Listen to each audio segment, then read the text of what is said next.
In today's video, we are breaking down a double house fire followed by a roof collapse. Again, this video was shot by FB1 Response Videos, so if you haven't checked him out, I'll put the link to the full video down below.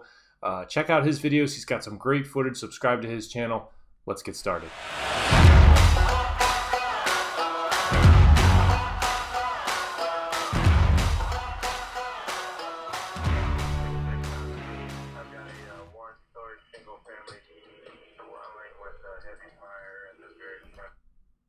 So let's start with this right off the bat. If you're unfamiliar with the fire service, you're going to hear, if you can hear the radio chatter that clearly, you're going to hear people refer to the building as Alpha, Bravo, Charlie, and Delta. In the fire world, that's an easy way to describe over the radio so that everybody knows exactly what side of the building you're talking about. So when you hear that on the radio, right now, from the street, we're looking at the Alpha side of the building. That's the front side of the building that faces the street, wherever the command officer is set up.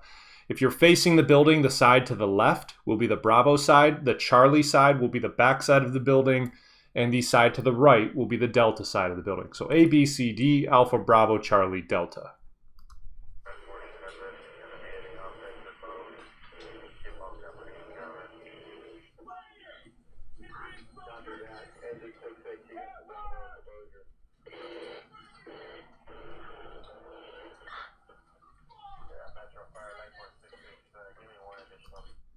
So you can see here already, if you didn't hear what those officers, or maybe they were firefighters on the scene, saying is protect the exposure. You can see the one house on the right is fully involved, and the house on the left is beginning to catch right by that gutter, the edge of the house. Again, I talked about this in the other video. That goes to show how hot these fires actually get and how fake TV and movies have it. This house to the left would be considered an exposure. And one of the roles of the fire department would be to do their best to try and protect that exposure so that it doesn't spread. This is what happens if fire goes unchecked. If you're unable to contain it, it can quickly spread because of the radiant heat from those flames.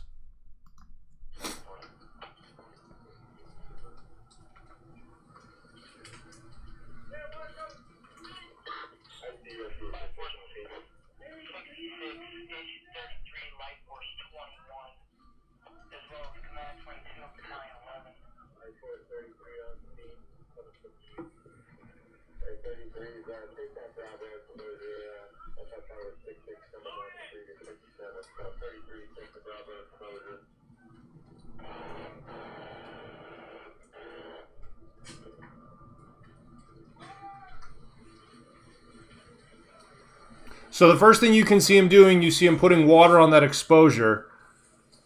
And now they're beginning to hit this fire from the outside. It looks like there's people up on the roof as well to possibly get some ventilation going.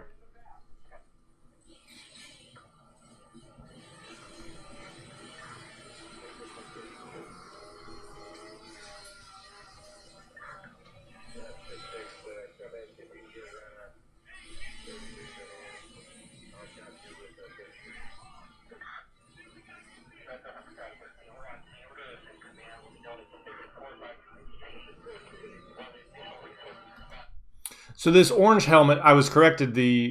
Apparently in LA, they are not red helmets; they are orange helmets. You see the officer. He got out. He did. I don't know if it would be considered a full 360, but he went and he's giving a report back to the incident commander as far as what he sees, probably where he has his guys in this case going to fight the fire, protecting the exposure, and the things that he's seen. He's kind of the eyes and ears for the command, wherever they are set up. Maybe they're across the street, maybe they're somewhere else. He's letting them know what's going on.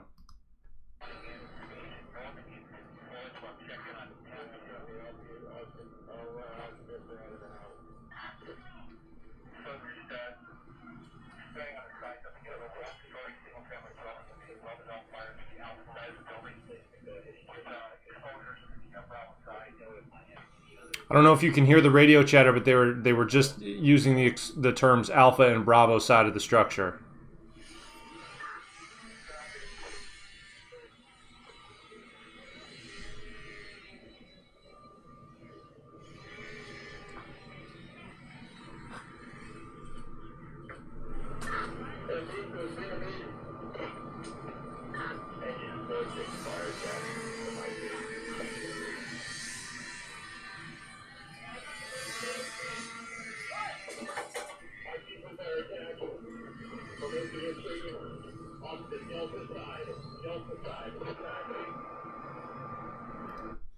Here's something else I want to point out that most people don't realize or notice when they look at these fire scenes. I've read in some of the comments, I've watched a lot of footage of different fire scenes recently.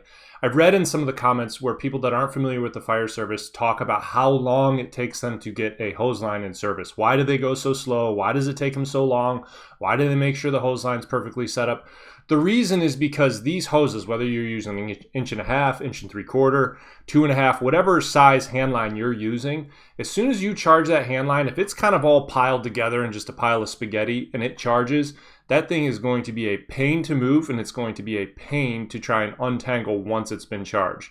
Once it's been charged, it's hard to get all that water back out of that line. So before you charge that hose, which, by the way, if you don't know what charge that hose means, it means fill the line with water. Before you do that, you want to make sure it's laid out correctly so that it's easier for you to move around, so that you can get in and out, left, right, and so on.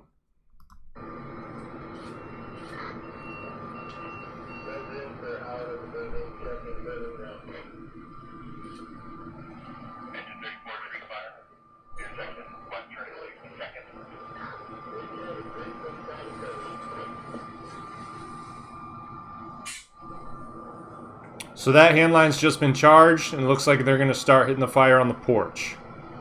Or at least on the right-hand side of the porch.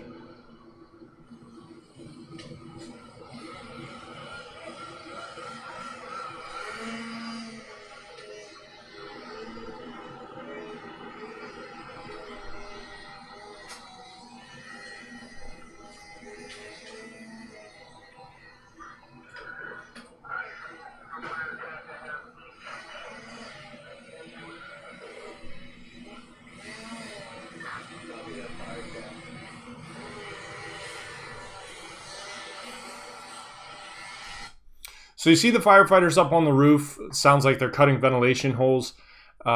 That's something in the fire service these days that a lot of people are, there's some tension about it. Some people are saying that we should continue to do vertical ventilation, cutting holes in the roof, and there's other people saying that we should stop putting people on the roof, especially in a situation like this, where there are no occupants in the building. I'm not sure if you heard that on the radio chatter. There's pros and cons to both. If you are an experienced firefighter, I'm interested in hearing what you have to say below. Whether you think we should continue to do that, or whether you think we should start getting away from that and find other ways to ventilate better. Part of this channel is learning from other people, and there's a lot of other people that watch this channel that have a lot of experience. So I'm interested to hear what you guys think. This is not a hindsight, or this is not me trying to Monday morning quarterback whoever these officers are. It's just an interesting debate on the pros and cons of that and firefighter safety. Let's keep going.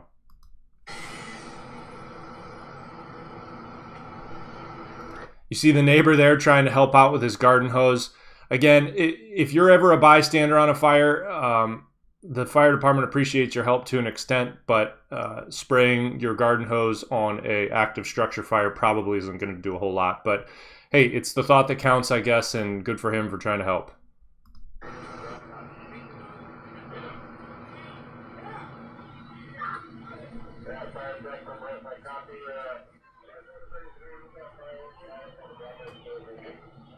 So now this fire has spread to the other house. You can see the smoke churning and beginning to pick up off the peak of that roof, and you just saw the flames peeking out of the back.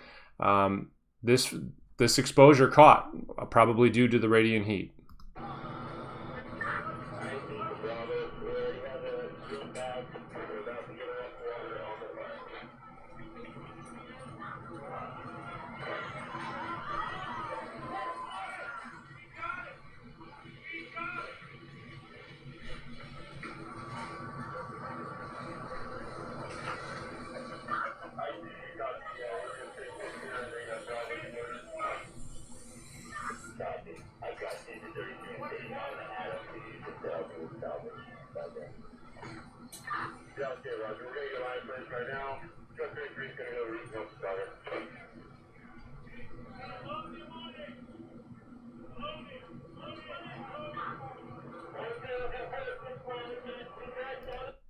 So here's a couple things I want to point out about this house. Now, you saw that the house on the right is essentially gone.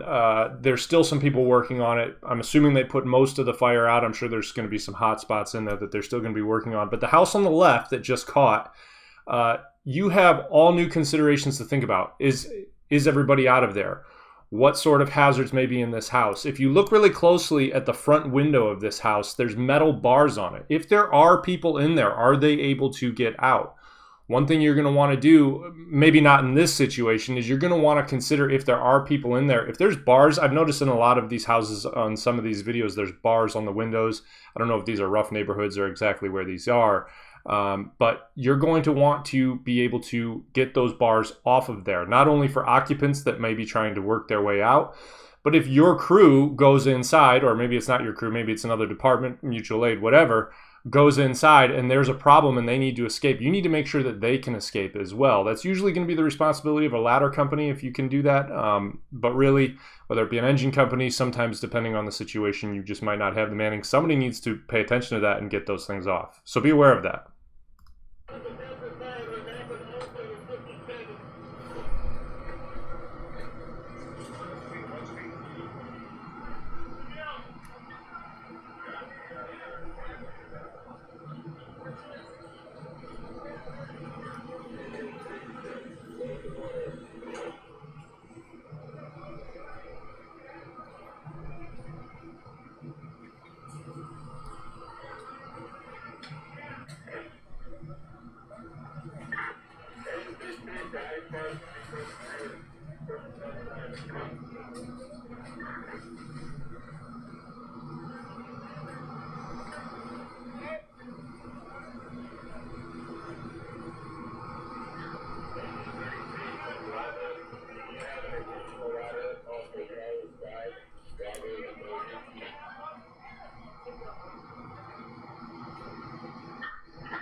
So you just heard him say Bravo exposure Charlie side. I'm not sure exactly which house they were talking about. I'm assuming it's the one that's currently on fire now.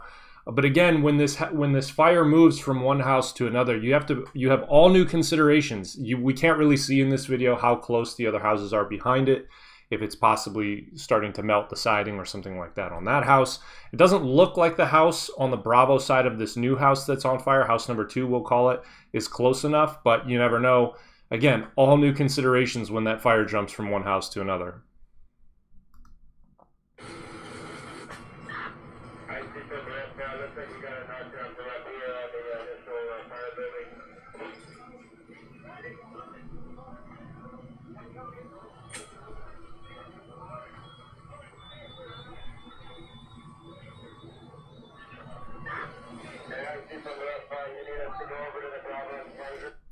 So here's something else that you'll have to deal with quite a bit if you're a future firefighter or a current firefighter. I'm sure all of you that are current firefighters can attest to this.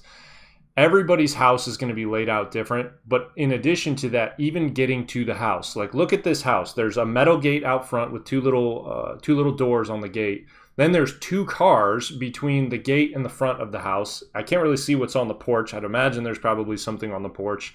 And then God only knows what you find when you get inside the house. So be aware of that. The more things that are in your way, the harder it's going to be to move hand lines around. There's going to be pinch points for the hose. So just be aware of that. And if you're a civilian and you have the opportunity to move your car and get out of the way, please get out of the way. It makes the job so much easier for everybody.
So it's important to note whoever was the officer in charge at this scene did a good job. They did a good job of splitting their crew. Now, I'm sure they had other crews, maybe engine companies, ladder companies come help out, but they didn't forget about that first house. Now, obviously, might be a little bit easier if you work for a large city department where there's a lot of personnel and a lot of resources that can be deployed to one fire. It's a little bit more difficult if you're suburban, certainly if you're volunteer, if you're more rural, or you might only have 3, 4, 5 people at a fire, and that's all you get. You got to make do with what you got.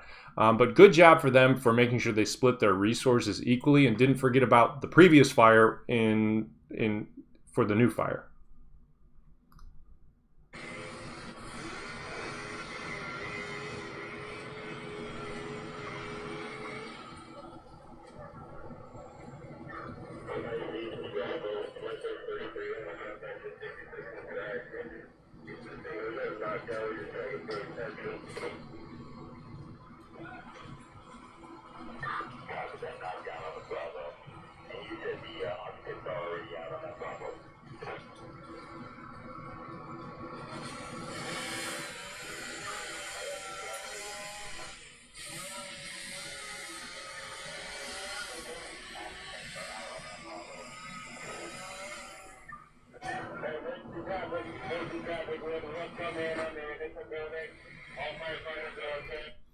So I don't know if you noticed this.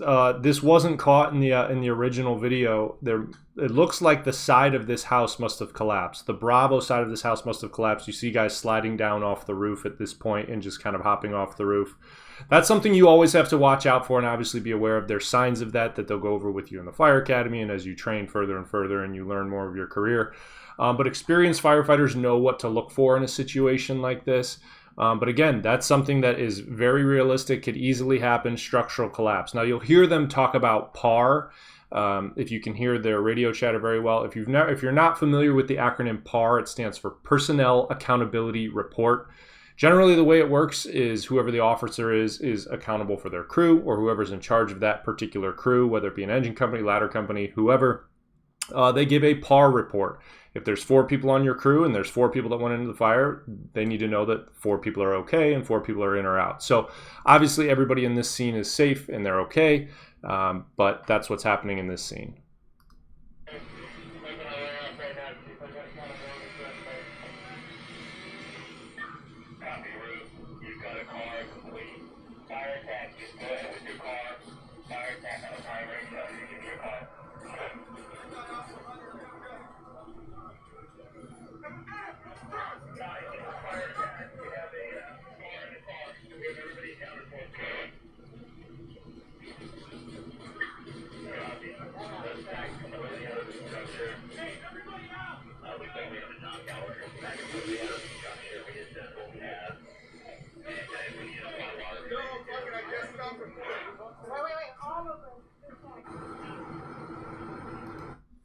So that's essentially the end of the video for the purposes of what I'm talking about. Good job to them for handling a difficult situation of a fire jumping from one house to another and deploying resources equally. Again, if you're an experienced firefighter, I'm certainly interested to hear what you think about having guys on the roof and vertical ventilation, especially when here you see that part of the structure collapse. Again, none of that is Monday morning quarterbacking. I'm just interested to hear other people's perspectives. And as always, if you found this useful and you found this helpful, give this video a thumbs up. Consider subscribing to the channel. I do lives on the channel now, so feel free to jump on and ask any questions about firefighting, EMS, fitness, whatever it is that you're working on. And I hope to see you guys in the next video.